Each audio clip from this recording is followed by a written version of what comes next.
You're listening to Now I've Heard Everything. Interviews from the 80s, 90s, and 2000s with voices from the past. Many times I wouldn't make a trade, even though the player I can get is a little better than my player. Why? Because I might disturb the chemistry. Boston Celtics General Manager Red Auerbach today on Now I've Heard Everything. I'm Bill Thompson.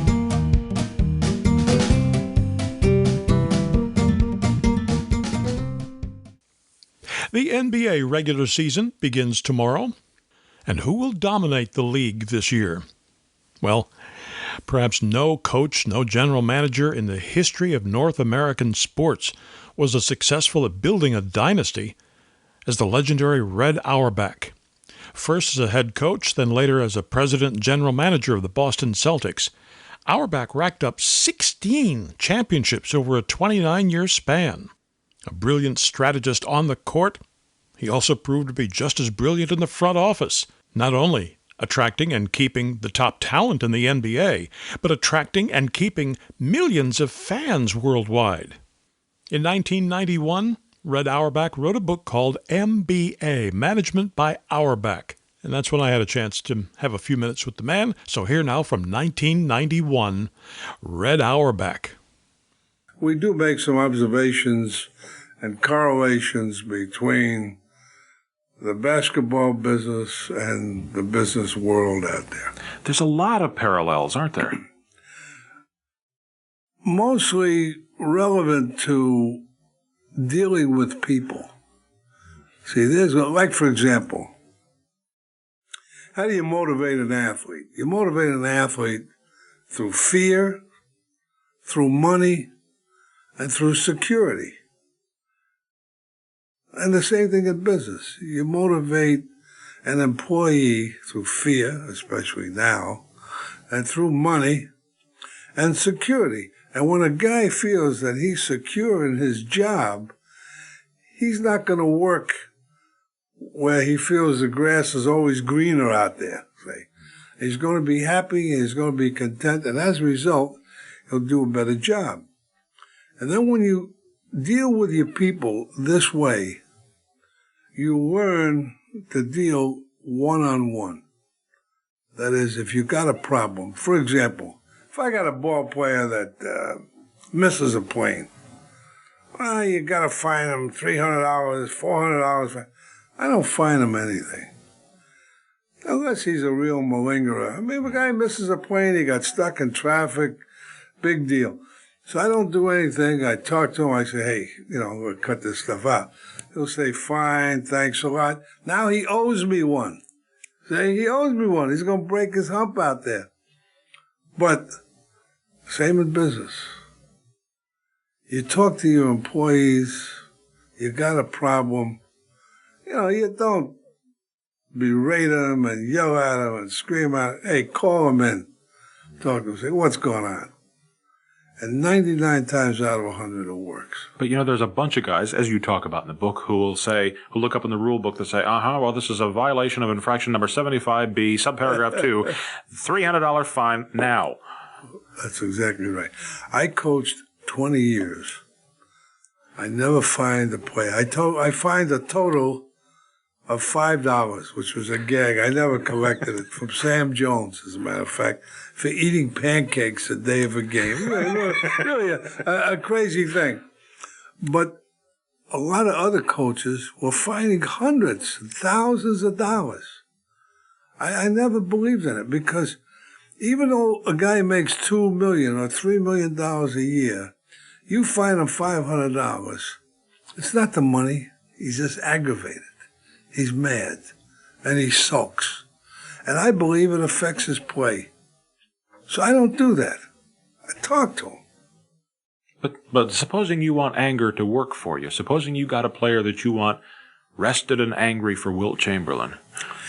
Well, that's another way of motivation. Yes. Then you really get on his case. For example, you want to talk about a funny story about motivation.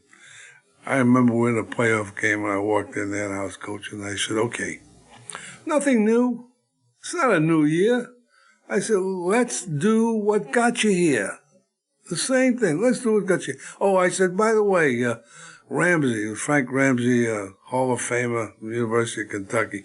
I said, Frank, give him the motivating speech. This is playoff time, man. I'm loose. He gets up to the blackboard, he writes down, you win, 10,000. You lose, 5,000. That's a motivating speech.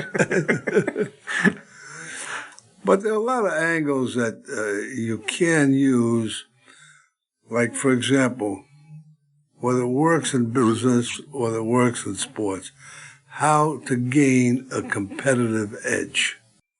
Because I could be facetious and answer it in one word, just cheat. But seriously, what I mean really, what has been done and what is done. For example, if you're playing against a fast-breaking team in basketball, put new nets up so the ball don't go through quick, so the other team can't break. Those things are done. In hockey, you make slow ice. I've seen that happen. They make soft ice. So a fast-skating team can't do it. In football, let the grass grow. In baseball, you raise or lower the pitcher's mound. You remember for years they bring the fences in to suit their players. I mean, all that stuff. It's legal, it's okay. But basically, it's a little bit cheating. You see what I mean? Also, you know how to work the referees, and you know how to work the crowd. I don't know exactly where that applies to business, except when you know your people in business and you know your competition. See, it's easier to meet your competition and get as good as they are, and even better, but it's harder to stay there. That's what I bring up. That's where you really got to go to work. Once you get there, as hard as it is, it becomes harder to stay there.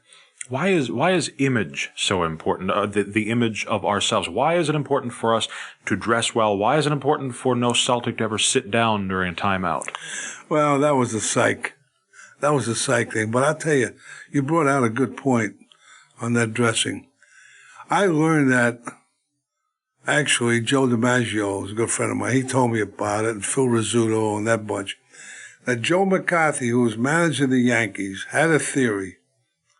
To be a champion, you got to feel like one, act like one, look like one, and it affects the other people, the opponents.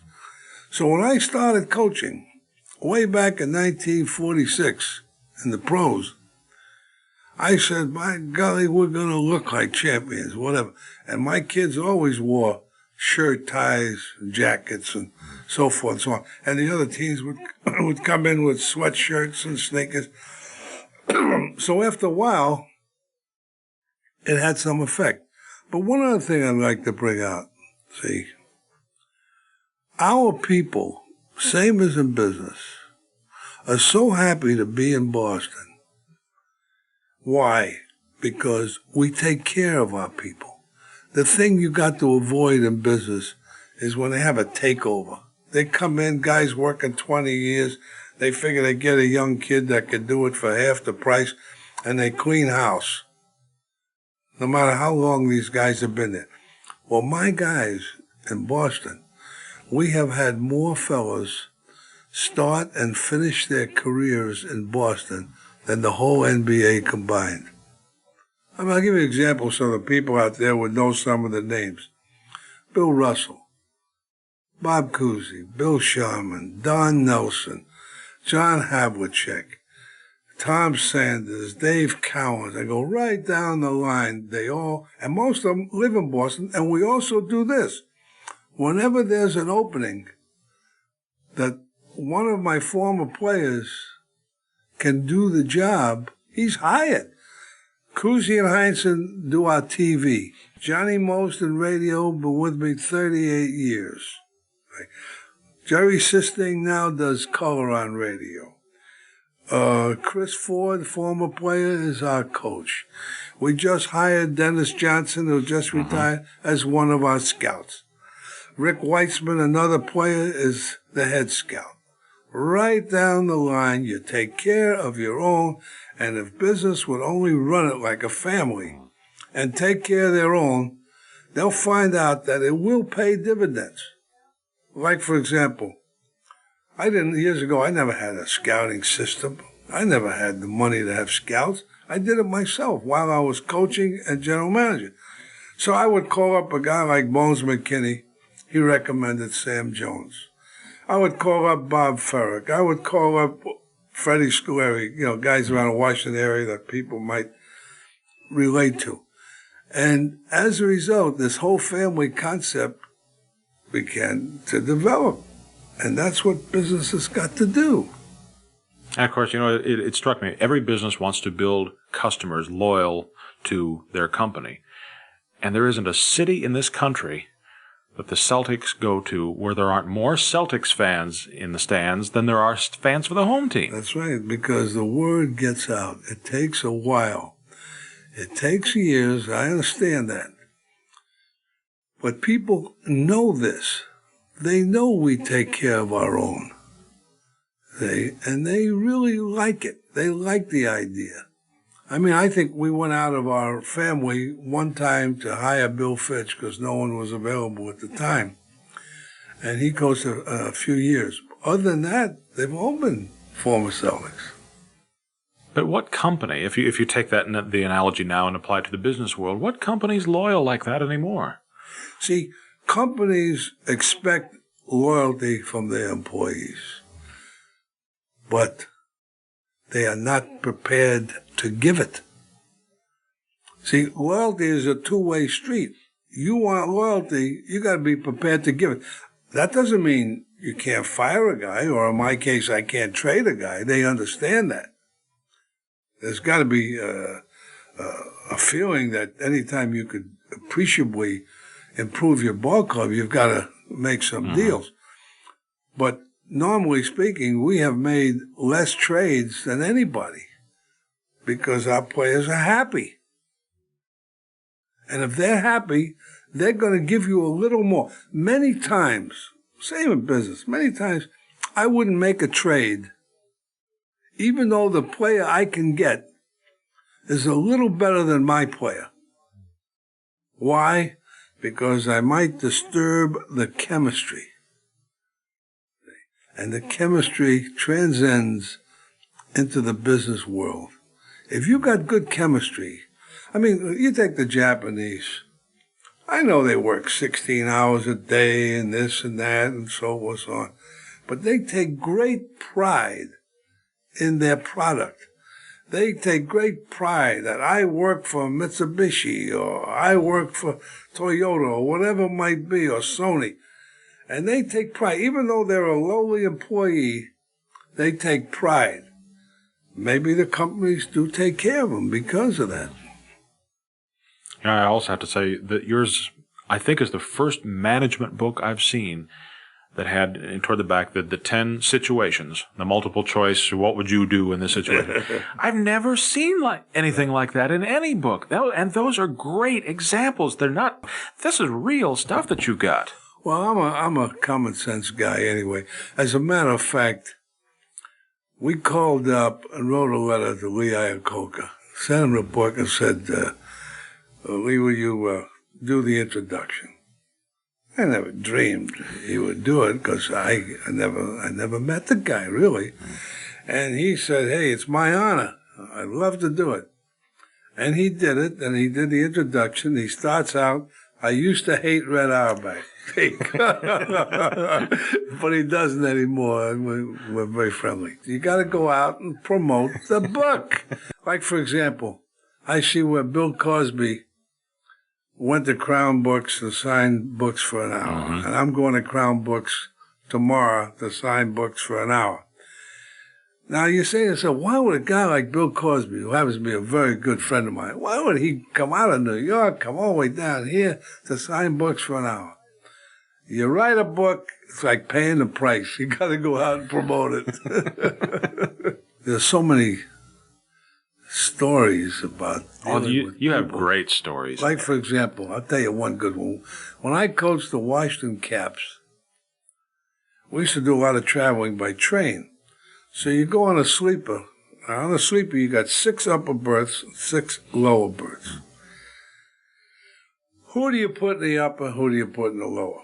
Now, if you say I'm going to put my first 5, my starting team in the lower, I had the 6th man concept. My 6th man was, better than 1 or 2 of the starters.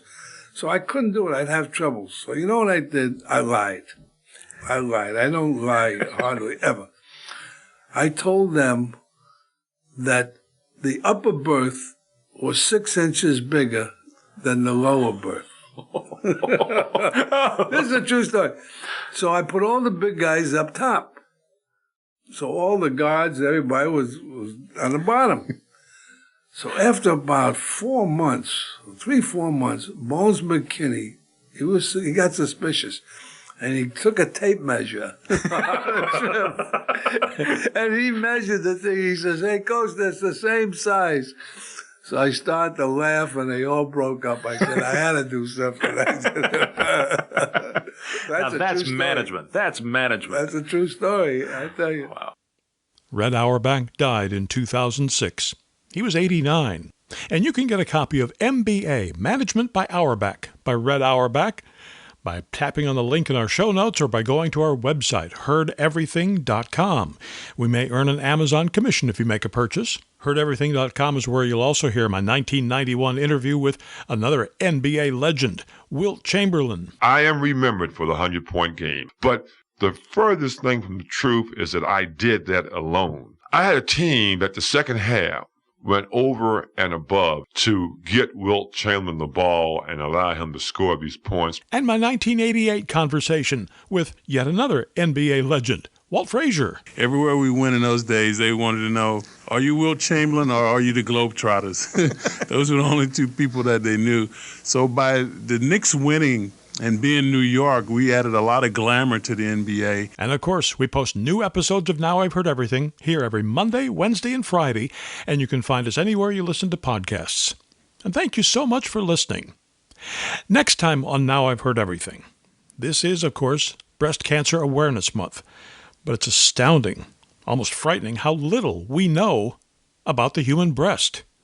So we'll revisit my 2012 interview with journalist and author Florence Williams. It's a really complex and sort of misunderstood organ. We tend to really over-sexualize it. We're obsessed by breasts. We're obsessed by how they look. That's next time on Now I've Heard Everything. I'm Bill Thompson.